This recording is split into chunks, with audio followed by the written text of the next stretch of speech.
కనిపించారు నోరు మూసుకొని ఆ బ్యాగ్ ఇవ్వు పోతా టైం అవుతుంది గబ్బా. అందరికి హ్యాపీ జర్నీ. బాయ్ గోప్రో తీసుకెళ్తున్నా మంచిగా వీడియోస్ తీస్తా. నిజంగానే బాగా పడుకున్నా. లడ్డూని జాగ్రత్త తీసుకొచ్చేయండి. లడ్డు ప్రాణానికి నా కొడుకు ప్రాణం అడ్డేస్తాను.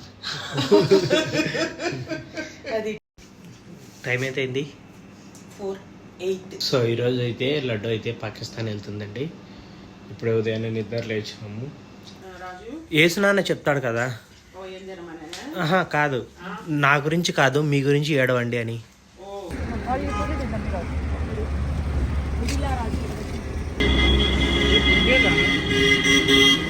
సో లడ్డు అయితే వెళ్ళిపోయింది. నేనైతే ప్రస్తుతానికి హైదరాబాద్లో ఉన్నానండి. వర్క్ ఏం లేదు, నైట్కి బస్సు ఉంది. సో ఇప్పుడైతే కనుక మార్నింగ్ 9 అయ్యింది. వెళ్ళి ఇవి సీడ్స్ ఉంటాయి కదా మన పొలంలో వేసుకునే నాటు విత్తనాలు అవి ఇవి ఏమైనా ఉన్నాయేమో కొత్తగా వచ్చాయేమో వెళ్ళి చూసేసి వద్దాం. ఎందుకంటే మనకి ఇది ఎవ్రీ టైం ఇదే అలవాటు. అంటే హైదరాబాద్ వచ్చానంటే నేను ఆర్గానిక్ సీడ్స్ దగ్గరికి వెళ్ళకుండా అయితే ఉండను. అంటే ఆల్మోస్ట్ అన్నీ నా దగ్గర ఉన్నాయి, కానీ ఎన్ని ఉన్నా ఇంకా తీసుకుంటూనే ఉంటాను.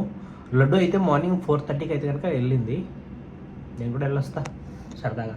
ఓలా బుక్ చేసుకొని ఇంకా టిఫిన్ తినలేదు, అట్నే బయట ఎక్కడ టిఫిన్ చేసి ప్రస్తుతానికి అయితే కనుక మీనాక్షికి అయితే ఇవ్వడానికి అయితే నేను పాల ప్యాకెట్ ఒకటి, ఇది సిర్లాక్ డబ్బా 2 తీసుకొని వచ్చానండి.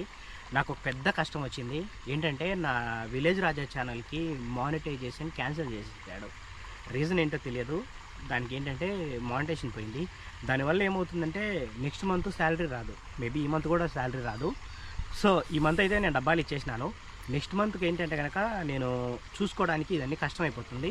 ఇప్పుడు మనది ఎలాగో కొత్త ఛానల్ కదా, 300 సబ్స్క్రైబర్స్ వస్తే కనుక మానిటైజేషన్ కంప్లీట్ అయ్యి ఇందులో కూడా మనకు సబ్స్క్రైబర్స్ వ్యూస్ వచ్చేస్తాయి, అంటే మనీ వస్తుంది నెక్స్ట్ మంత్కి. సో మన ఛానల్ ఎవరైనా చూసే వాళ్ళు ఉంటే సబ్స్క్రైబ్ చేయండి, ఎందుకంటే నెక్స్ట్ మంత్ ఇబ్బంది పడకుండా. అలాగే ఎవరైనా సరే మీనాక్షి కోసం పాల డబ్బాలు ఎవరైనా పంపించే వాళ్ళున్నా ఇక్కడ నా నెంబర్ ఇస్తాను, కాంటాక్ట్ అవ్వండి. అంటే మ్యాండేటరీ ఏం కాదు, చాలా నెలలు అయింది కదా, ఎప్పుడో నా దగ్గర డబ్బులు లేనప్పుడు ఎప్పుడో అడిగాము. సో మళ్ళీ ఇన్ని రోజుల తర్వాత ఒకవేళ ఎవరైనా ఇచ్చే వాళ్ళు ఉంటే ఇవ్వండి. అండ్ ఇచ్చినా ఇవ్వకపోయినా మన ఛానల్ సబ్స్క్రైబ్ చేసుకున్నట్లయితే ఏమవుతుందంటే మనీ వస్తుంది, కాబట్టి నేనే ఎఫర్ట్ చేయగలుగుతాను. ఓకేనా? Thank you so much. ఇంకా నా దగ్గర మా గోప్రో లేదు, మైకిల్ లేవు, ఏం లేవు. ప్రస్తుతానికి అయితే నేను శంషాబాద్ నుంచి లోయర్ ట్యాంక్ బండ్ అక్కడికి వెళ్తున్నాను. చూద్దాం ఈరోజు ఏమేమి విత్తనాలు తీసుకొస్తున్నాను అనేది ఇన్ఫార్మ్ చేస్తాను.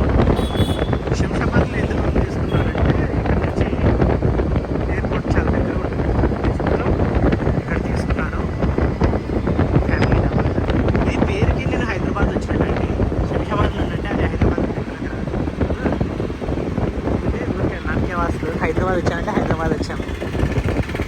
ఎందుకంటే శంషాబాద్ చాలా దూరం ఉంటుంది కదా హైదరాబాద్కి. ప్రస్తుతానికి అయితే నేను